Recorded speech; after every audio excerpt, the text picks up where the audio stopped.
While many of our most visible leaders claim to be religious, their moral frameworks seem unrecognizable to masses of other believers. How do we speak about God in times like these when God is hard to spot? Yeah.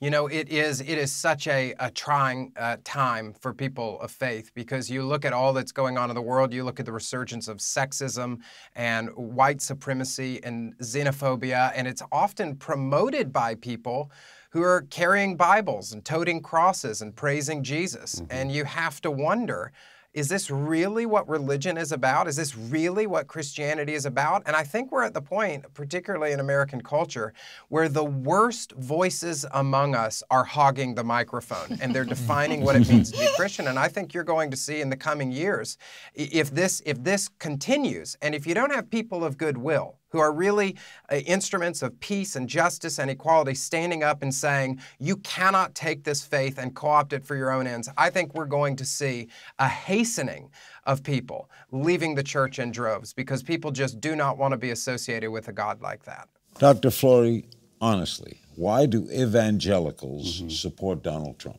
Because he's giving them what they want. They want their views in the judiciary, and they want anti-abortion laws and things like that. And but they not put all aside his own... Yeah, which is striking. And to Jonathan's point, it's like, how do you figure that out? And it's a conundrum to me about the moral high ground that they have consistently at least attempted and appeared to take, when in reality they're not. And although I would hasten to add, that's not all evangelicals. Evangelicals are much more diverse than that. And there are a lot of, actually, some bright signs, although you would never see them in the big public sphere. You're going to find them in the local communities and contributing in their communities in ways that you would never hear in the national media.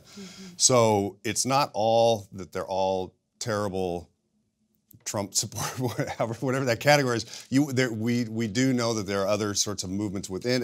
They're minority movements, but they're still there. Yeah, you think, you know, Larry, I grew up watching your show, and I remember people like Franklin Graham and Al Mohler and Jerry Falwell coming on your show, and they sat there and said character counts, that it actually matters that we have a person of deep moral character in public office, and they did it in opposition to Bill Clinton. I think now the religious right, they owe Bill Clinton an apology, because now you've got Donald Trump in the White House, and here are people who are pro-family. You've got a guy who's been married 3 times, who's cheated on his wife, who's bragged about, you know, bedding married women, and it creates a cognitive dissonance for a lot of people who say, this is what Christianity looks like in America. Does character count or not? And I think it's going to be really troubling for evangelicals. Never miss a beat. Subscribe to Larry King now and watch new episodes every day.